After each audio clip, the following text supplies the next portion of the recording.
Welcome to On the Edge with April Mahoney Brains. Here, this is the spot where the conversations are pointed, the guests are sharp, and the responses are never dull. Did you bring your thinking caps? Because it's time to put them on. Because the conversation starts now.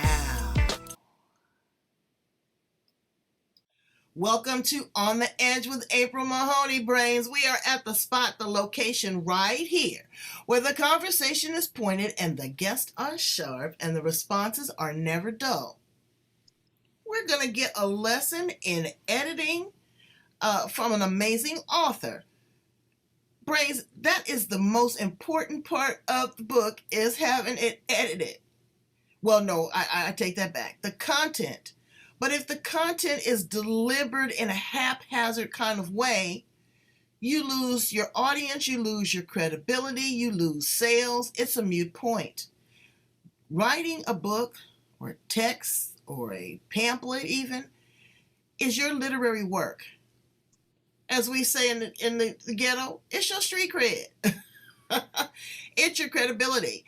And you want it to be top notch. If it's 100 pages, if it's 1,000 pages, you need an editor. That is the most important thing. That's better than a publisher.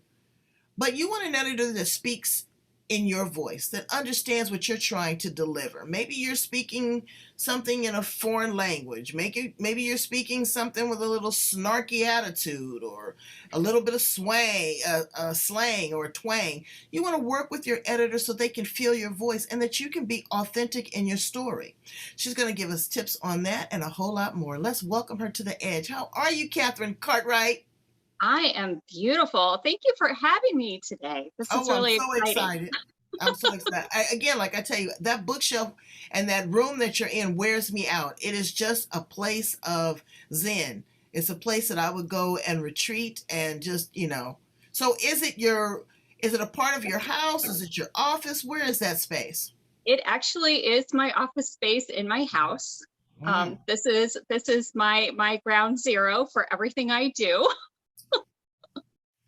and it really books have been part of my life since I was 2. I started reading when I was 2. So wow. Yeah. My mom actually has pictures of me where I had drug the black cat that my parents had before I was born out from underneath the bed, and I was forcing him to listen to me read Dr. Seuss. So oh my goodness. This has been a lifelong passion. Yeah, but now that you mentioned Dr. Seuss, I was a bit dyslexic growing up. So it was a challenge for me to hear phonetically certain sounds. And Dr. Seuss and Hooked on Phonics. Do you remember Hooked on Phonics? Yes. Everybody had one of those. And so it was really, really important. So I'm glad that you learned to read, but you also turned that into your passion. Tell us how you got into being an editor and then writing your own book as an author. Well, I have a degree in professional writing because books were my passion. Like, I couldn't imagine not having books in my life in some form. And what better career as you're growing up, where do you want to be? How do you get to be an author, and how do you get a book? And really, I'll be the first to admit, my first love was not actually wanting to be an author. It was actually wanting to be the editor to help the books be even better. Like that I was reading that had been published. And so I looked and I found a beautiful degree program, and I worked for a literary agency for a couple years, and I really editing was my passion. That really ended up being the start of everything. I didn't actually become an author until 3 years ago, because I was doing editing and I was like, oh, this is perfect. But then I was like, you know what? I'm not an effective editor because I haven't really been in the hot seat and been an author. And I really wanted to experience the author journey so that I could be a better editor and support my clients better. So I ended up participating in several anthologies because I wasn't really sure I wanted to write a whole book, and chapters here and there. And it gave me a chance to work with other editors and other people who were doing self-publishing, so I could kind of help people in that area, because we live in this beautiful global society, and not everybody is going to want to be picked up by a big traditional publisher. That might not be the path they even need to take. And so by being able to say, I've now experienced the self-publishing route, and I have been in the hot seat, and it's made me a better editor in the long run, in my view. Well, telling your story, I tell people, well, I suggest to people, I don't tell people anything, but I suggest to people that you just write. That's the first thing, is do that brain dump. Take that tablet, keep it in one journal, brains. Don't be like me and have two or three, I write poems and I've got one here, one there, and then when I go to get them all together, it's like, where is it? So have one of those composite notebooks. Or another thing that people are doing is they are doing dictation on their phones. So you may have a great, brain thought, and then what you can do is go to some software and have that translated into text. And that makes it easier for you to give it to Kathryn, because not only can she read what your intention is, but she can also hear it. She can hear your voice inflection, your passion. So just write. Don't try to write the story from beginning to end, because what you write in the beginning might be chapter number 5. Tell people how to kind of put their thoughts together when they are trying to put a body of work, literary body of work together. Well, that is one of the things that I think is really what you just said is so critical, because the second you actually start writing, you're getting, and especially getting what is in your heart and soul that needs to be on paper versus what your mind is telling you to be on paper. That's really the true key of becoming that author. And so my viewpoint is just get it out somehow. And then I use Post-it notes. I know that sounds kind of old-fashioned, but lots of people. No, that's, girl, let me tell you. We live in this digital world. I should invest in it, okay? I should invest All in right, it. so perfect. You and I are still not in the digital world entirely, but I use Post-it notes so that I actually take notes as I'm reading people's work, so I can help them rearrange things that maybe are not in the right spot, because on Post-it notes, then I can move it, and they can do the same things themselves. They would not need an editor to do that necessarily, but you take the main thought of each piece that you've written and put it on a Post-it note, and then you can move it around wherever you need to, instead of having it. Because I do not write in a linear fashion. I do not have a beginning, middle, and end necessarily. I have to admit, even in college when I was writing term papers, the beginning and the end were the last things I wrote. I wrote the middle first, and those paragraphs got rearranged 2 or 3 times before I had like my final paper where I do the intro and the conclusion, because as you're writing, different things are going to come out, and you just have to rearrange, and you have to be good with that. And sometimes you write something that just time for it to go, or it doesn't belong in this book. It belongs in right. But that doesn't mean that it's not important, and it doesn't mean that you may not write another book. A lot of times people get intimidated by the amount of words that need to be in a book. They want it to be super thick. I mean, I'm telling you, I've sold 22,000 copies of my books, and they're no more than this. Sometimes people, they love the novellas now. Oh my God. They want a quick, easy read. They want something that is, you just transport them into a different place. Who's your ideal client? What genre are you working with? My soul contracts, I call them my soul contracts, because I like talking to my clients soul to soul versus mind to mind, which in my head goes to that ideal client concept. So my soul contracts tend to be in the nonfiction area. Most of them are spiritual healers that, again, they're not looking to put out a huge 300-page book. They're looking to bring light to their subject matter and really help people who have never been exposed to their concepts before.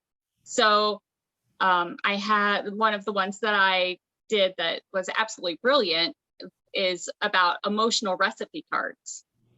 So it's how to recognize your emotions and the steps on this recipe card that you can then pull out and take to diffuse whatever emotion you're having so that you can then productively solve whatever the situation is. That was a beautiful concept.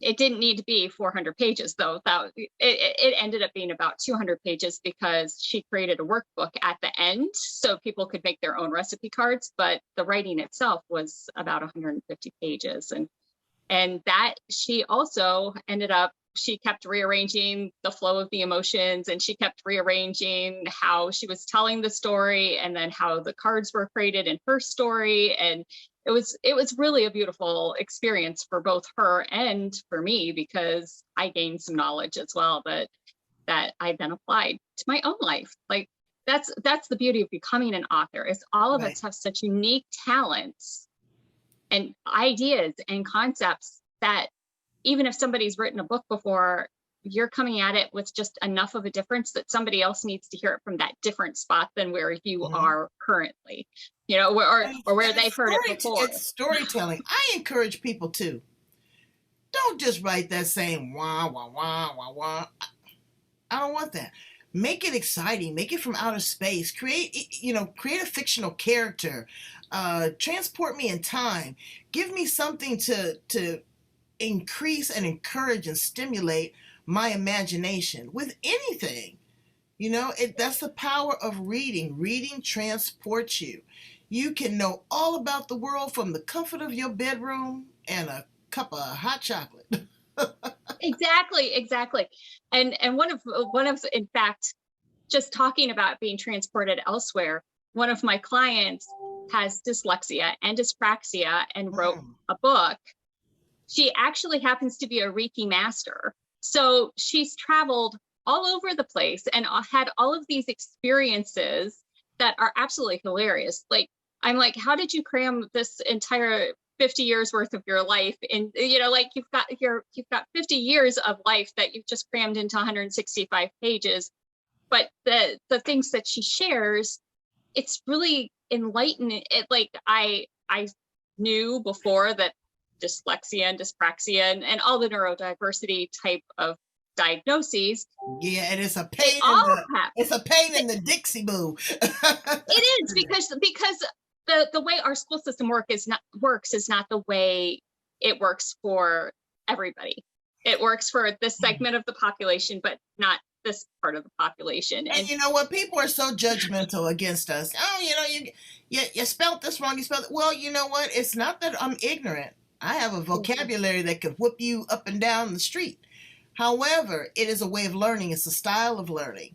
And a lot of parents have challenges with that because when your child doesn't know what they don't know, they don't have any way of explaining it to you because they don't know.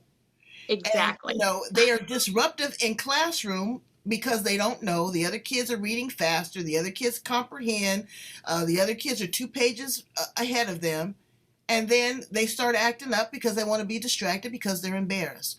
So parents, from me and Kathryn's perspective, be patient, sit down and read a book with your child. That's how I found out my daughter had got the same thing.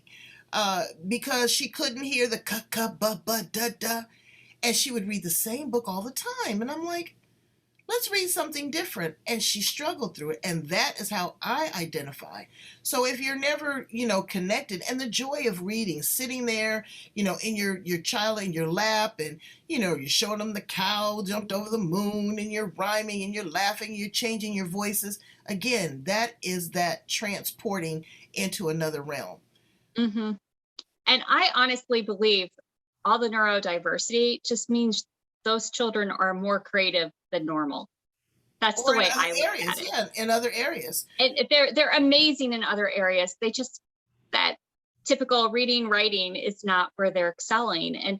And so again, for anybody who wants to be an author, my client's whole purpose for writing the book was to prove that somebody who has dyslexia and dyspraxia could be an author. She wanted to bring that out. So people who she interacts with, and she talks about the fact that she has dyslexia and dyspraxia, when they're like, I can't do, well, she wrote a book.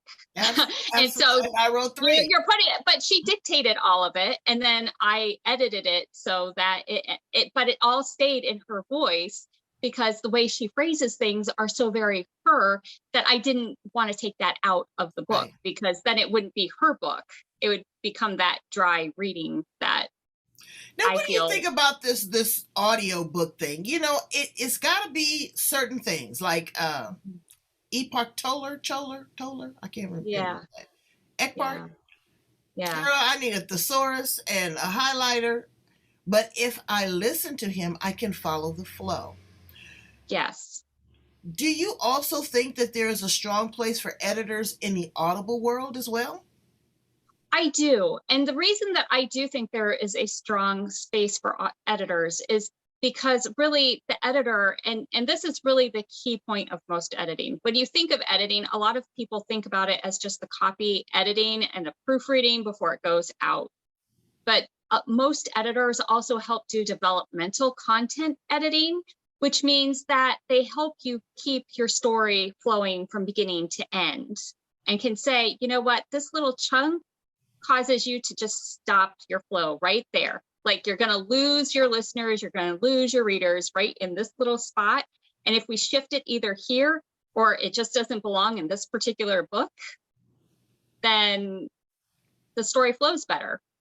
And that's, and again, as I'm saying, it doesn't belong in this particular book, but that doesn't mean it doesn't belong on a blog. It doesn't belong on a podcast. It doesn't it could belong somewhere else. It just happens not to go with the flow that you're trying to get in that particular theme that you're writing on at that moment. Right. And again, the voice inflection Mm-hmm. will transport you. The highs, the Yeah. lows, the giggles, the laughs. Sometimes you put music in the background. It's so many options. Tell us about your book. What was in the pages of your book? And where is it? I want to see it. Okay. The first book that I wrote in was this one. It's called Calling All Earth Angels and Healers. Oh. It was actually the woman who spearheaded this actually was part of Jack Canfield's Okay. group. And so she has actually been an award-winning author on her own. And so I was like, that would be a perfect anthology to write it, because she has had a lot of other experience. And so then I was gaining her wisdom as an author as well as the editorial experience. This book, I actually wrote talking about how hard it was to need to learn and adapt to new situations. I wrote it as a story that was me coming out of a divorce. I had taken a whole bunch of different courses, and there was one that was really flowing. But what I realized was that I needed to learn, I needed to intuit what I needed to do in the future. I then needed to adapt, and then I could go forward to succeed in that next step.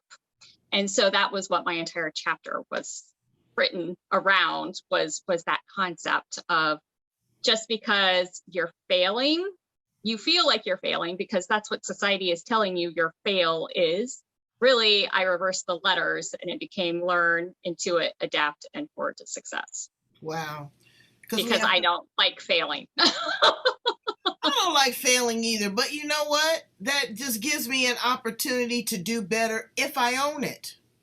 Exactly. People don't own it. They want to gloss right over it. You know, I was looking at a newscast today and they were saying that when you apologize or say you're sorry, that's admitting guilt. It's showing empathy. It's showing that, you know, that there is room for improvement, and there's always room for improvement, Brains. My friend, my editor, my dear friend, Peyton Roberts, taught me that the red pen is actually your friend. Mm-hmm. You hated the red pen in school. You hated the highlighter. You were embarrassed. Oh my God, I did this wrong. I didn't put the comma. I didn't put the exclamation point. I have a run-on sentence. But the editor makes it better. Now, let's go into the pricing of editing, and not too general, but some go by word, page. What do we look at when we're looking for someone to edit our book, and a roundabout price point? I normally say the normal, and this is actually the funny part, because if you really sit down and you calculate how many words are on a page or how many pages they can kind of edit in an hour, so if they have an hourly rate, it generally breaks down to about 1 to 2 cents per word, which is why you doing your own self-editing a little bit before you send it to an editor actually saves you some money, because you've already taken out words that perhaps don't belong there. So I know in my writing, and this drives me crazy even today, and it's been a challenge to ensure that I don't use the word just in my sentences, because it's an added word. It doesn't enhance the sentence. I mean, sometimes it's a good word to have in the sentence, but what it ends up actually doing is softening and making it so that it's not me really saying, this is really the truth. It's kind of like, I don't want to make you mad, so my truth is this, but you can just take your own message from it, right? So, so like I go through and I have to, like, literally the last time I wrote a short essay, I had to go through and take out 15 justs out of like 800 words. It wasn't.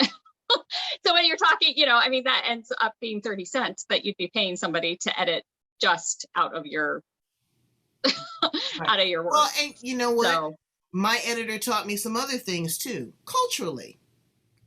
How people learn, how they went to school. You will see an example, African American culture. Girl, you talk about just, we will wear out an and. Yes. And. You're bringing two sentences together. You can stop. You can stop. You can start a brand new sentence, but the run-on sentence is very common. Filler words, so, and this, it doesn't add. And also they are repetitive with certain words. You might use perfect 15 times. Use a thesaurus to give you a different option, to give you a different word. It may have the same meaning, but it has a hell of a difference when it comes to the flow. Wouldn't you agree?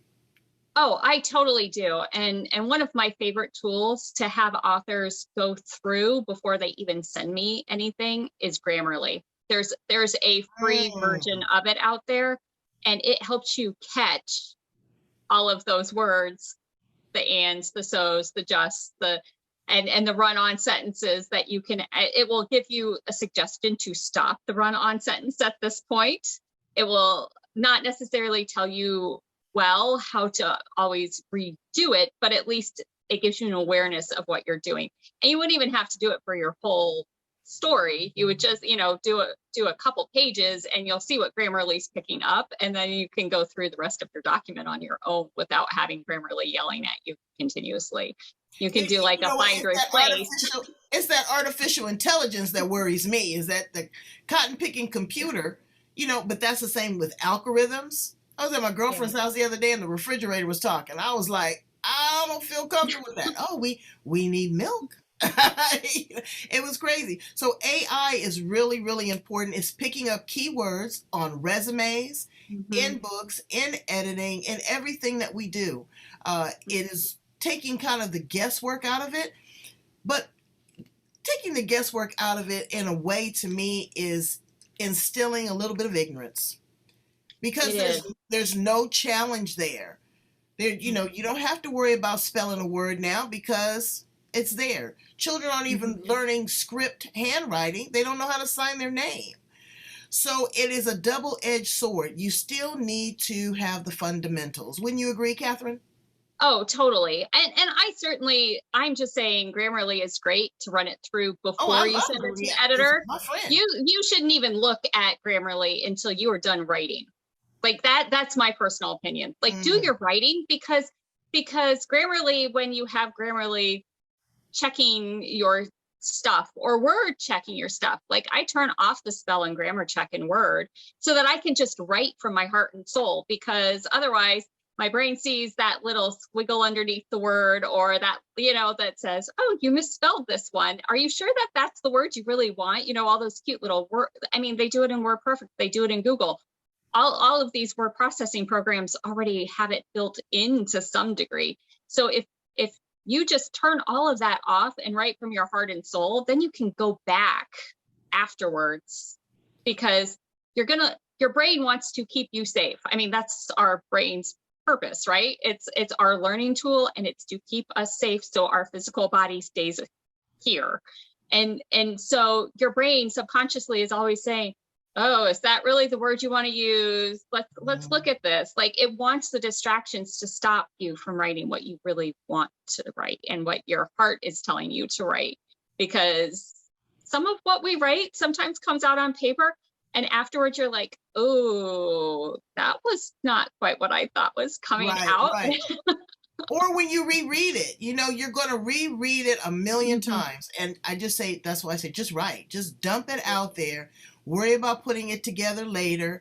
Run it through Grammarly or, Word. Make sure that, you don't have to have the red pen too much from Kathryn. But it's so important. And it's fun. Enjoy it. Don't feel like there's pressure. But then there's these technical writers. I had one guest on my show that translates the analytical brain into common language. And I told her she must be super smart, because you have to understand what that is all about. You're learning that. You can't just go in and edit somebody's work and have no idea of, what this is going to be. It's tough. Yeah, and technical writers, and there are editors that are very specialized in doing technical editing. They only edit science. They only edit social, like psychology or sociology, because some of the or medical type of I don't tend to edit those, due to the fact that really does require me to have a lot more technical knowledge, and I don't have the medical degree. I did, let's be honest, biology and dissecting, that was about the end of my desire to to go down that medical path. And so I don't tend to do that, but there are editors out there that do very specific types of editing that are very good and very good at that technical detail. So let's get some fun questions about you, Kathryn. Sure. Okay, so you say that you don't write a lot of fiction, but we're going to take you to a fictional place. How about that? Sounds good to me. What's your superpower? My superpower actually is I can feel the author's emotions as they're writing. Oh, so you're empathic. I am empathic. Okay. And your favorite superhero? I have to say, until The Incredibles came out, I didn't really have a super favorite hero. But yeah, I know, because I loved Isis, and I loved Wonder Woman, and I loved Supergirl, and I loved Batgirl. Like, I love Princess Leia. I considered her a superhero too. I mean, let's like, these were all women who did these amazing things. But Mrs. Incredible, having to deal with her kids the way she did, as well as everything else, I was like, yeah, she's my superhero now. Well, that's good. If you were an animal, what animal would you be, and why? I would probably be a cat. Really? I like affection, but I also have a strong independent streak. Okay. What are 3 things that you cannot live without? Books, coffee, and my kids. Oh, that's sweet.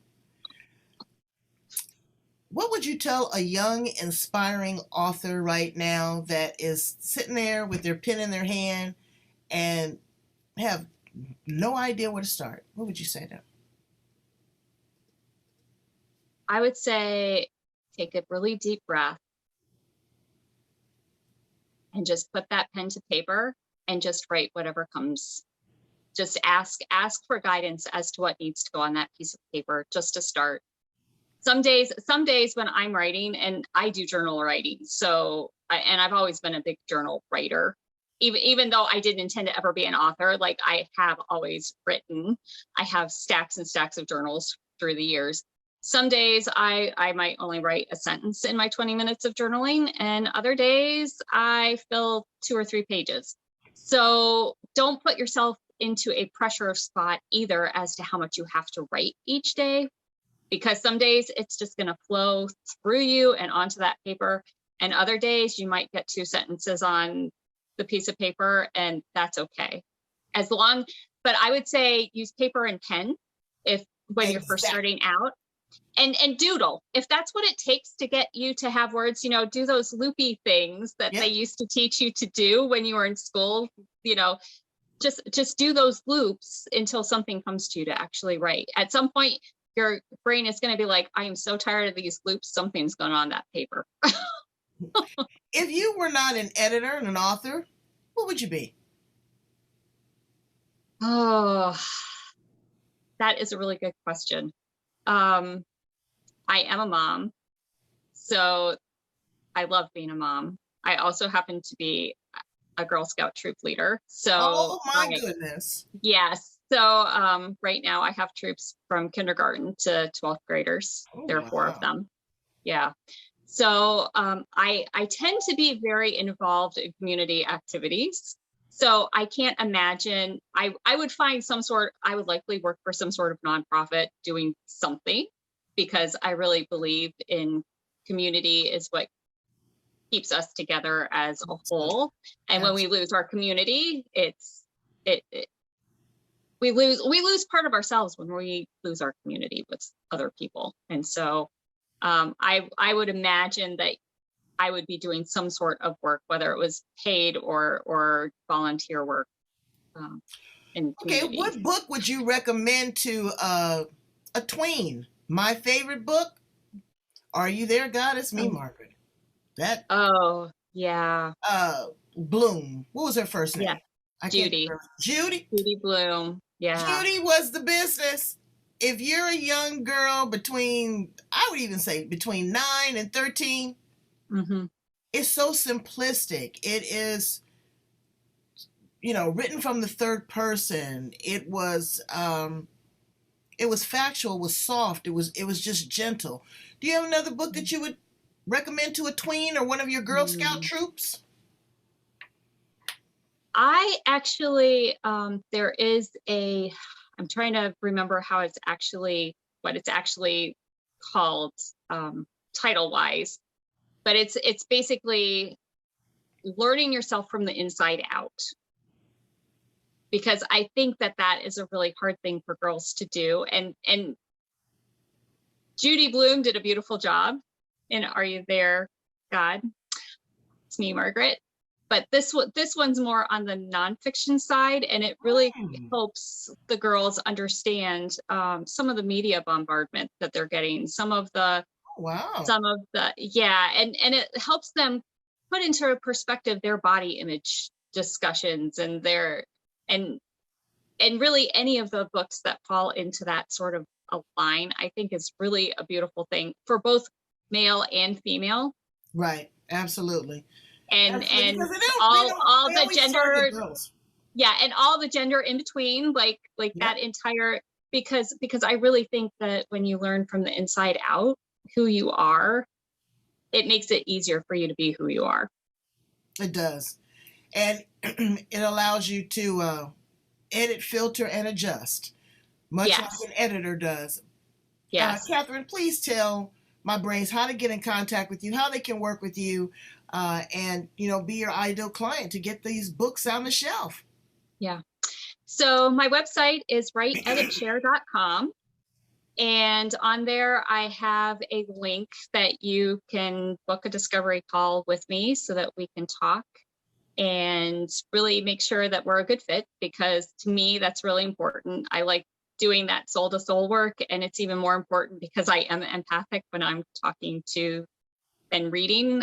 That is the one thing that I want to make sure that we're on the same wavelength, because otherwise our entire process becomes full of potholes and sinkholes. And I like it when, it's the golden paved road where we can communicate well and work through all of it together.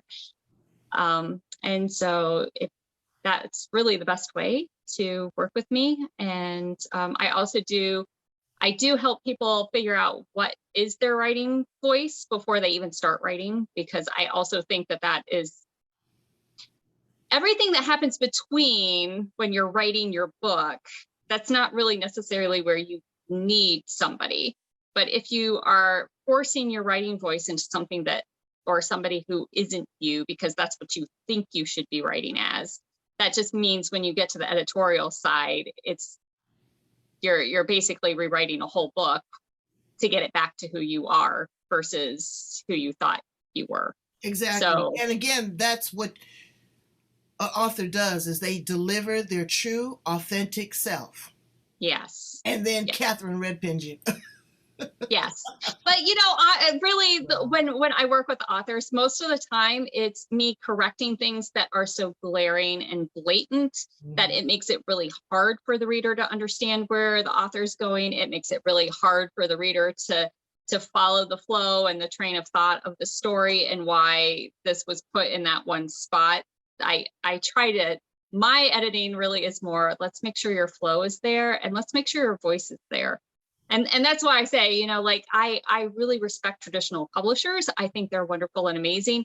And yet self-publishing sometimes is really the better way to go, because you maintain control over your own voice versus what the publishers need you to sound like so that they can do their marketing thing to help you. It's a balance. The thing of it is once you self-publish, a traditional publisher, it's hard to get them to touch it, because you've already had it out there. They want it fresh. So that's different. Also understand that a publisher is not a marketer. They're not a bookseller. They are preparing the packet, presenting you in front of an audience, getting you the publicity that you need to get that piggy to market, but you still got to put that sucker on the auction block and you got to sell it. Exactly. I have been selling my books since 2004, so I'm writing a new one now. This one's going to be kind of fun. But since 2004. And I said if they were still selling the Bible and the Quran, I was still selling mine. And look, 22,000, I can't believe it sometimes. I'm like, what? Sold a couple the other day and ticked it off. It is a sense of accomplishment. You are leaving an imprint on this planet. Speaking of imprints, I love that rabbit. Can you show everybody that rabbit in the back on the shelf? You know that's my favorite thing. We talked about about that before. This one right here? No, the other one. My big one? Yeah. Yes. Yes. My big That makes me happy. It really does. Yeah. Something about it. Well, and Peter Rabbit walked to his own drum, right? Like he didn't follow what the rest of the rabbits were supposed to do. So I sometimes look at Peter and realize that, sometimes the best things in life are not always following the trail that everybody else takes. That's right. You don't follow other people's breadcrumbs. That's right. But there was a lot of great stories written with Peter Rabbit, Yes. Beatrix Potter was amazing. And you know what? As funny as it is, she self-published to start out with, because none of the publishers in England wanted to actually have her Peter Rabbit story. Yeah, I mean, she self-published. Just think about all the Harry Potter. She sat there and wrote it in a coffee shop, and look at her now. So continue to write, continue to be inspired, continue to enjoy the red pen. It is a learning opportunity. It's not a criticism. It's an opportunity to grow and make yourself better. Work with great editors. Just get that story out there, because we're looking so much, Kathryn Cartwright, for being with me and my brains here on the edge. You've really given us an education. I'm looking forward to continued work and reading that you're publishing, and working with you and getting a glimpse at that cute little Peter Rabbit. Yeah. Thank you. Thank you, brains. Here's to you, Kathryn. Yes. Cheers. Cheers.